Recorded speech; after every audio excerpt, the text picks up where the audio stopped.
ज्ञान बिना पशु जैसे। उपाश्रय था अहमदाबाद પાંજરાપોલ का। समर्थ प्रवचनकार थे पूज्य नेमिसुरी जी महाराजा। ग्रंथ था तत्वार्थाधिगम बृहद वृत्ति। पूज्य श्री फरमा रहे थे, अवधि दर्शनावरणीय कर्म की क्षयोपशम के बल से पदार्थ का सामान्य बोध करने वाला अवधि उपयोग वो अवधि दर्शन कहलाता है। वह नियमा सम्यक दर्शन धारी को ही होता है, मिथ्यात्वी को नहीं।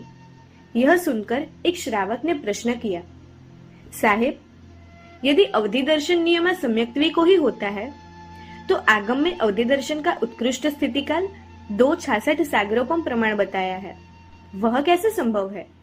क्योंकि सम्यक्त्व का उत्कृष्ट काल तो सिर्फ एक 66 सागरोपम प्रमाण ही होता है। पूज्य श्री ने तत्क्षण उत्तर दिया, भाई, श्री भगवती जी, श्री पन्नवणा जी आदि आगमों में विभंग ज्ञानी को भी अवधि दर्शन होता है ऐसा कहा गया है।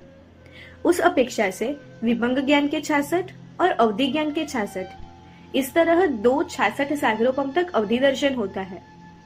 लेकिन तत्वार्थ वृत्तिकार का मत ऐसा है कि सम्यक दृष्टि को ही अवधि दर्शन होता है। अपने लिए तो दोनों मत अलग अलग वाचना की अपेक्षा के प्रमाण हैं। मैं जानता हूँ कि ज्यादातर लोगों को इसमें से ज्यादातर बातें सिर के ऊपर से गई है। मुझे जो बात करनी है वह अब आती है। यह परमात्मा के समय की बात नहीं है, सिर्फ 100 साल पुरानी बात है। कैसे श्रावक थे तब, कैसा उनका अभ्यास था, कैसी उनकी जिज्ञासा थी, कैसे उनके पास शास्त्रीय पदार्थों की स्मरण शक्ति थी, और आज की छवि क्या है और क्यों है। मुझे कहने दो कि हमारे ही पूर्वजों की इस भूमिका से हम कितने नीचे गिर पड़े हैं। क्या हमें उसका कोई अंदाजा भी है? हमारे नीचे गिरने पर कितने कितने दुष्परिणाम आ गए हैं, उसका भी हमें कुछ पता है? संघ की क्या गरिमा थी और हमने संघ का संगत्व तितर बितर कर दिया, उसका हमें कोई एहसास भी है? अब तो जागो। कह दो अखबार वालों से कल से मत आना।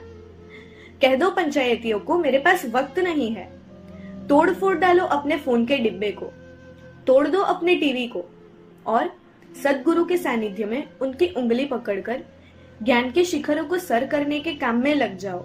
सम्यक ज्ञान को न पाना वो भी सूक्ष्म प्रकार की शासन शत्रुता है, क्योंकि हम ढ रहे यानी अज्ञानी रहे तो शासन को अपार नुकसान होकर ही रहेगा।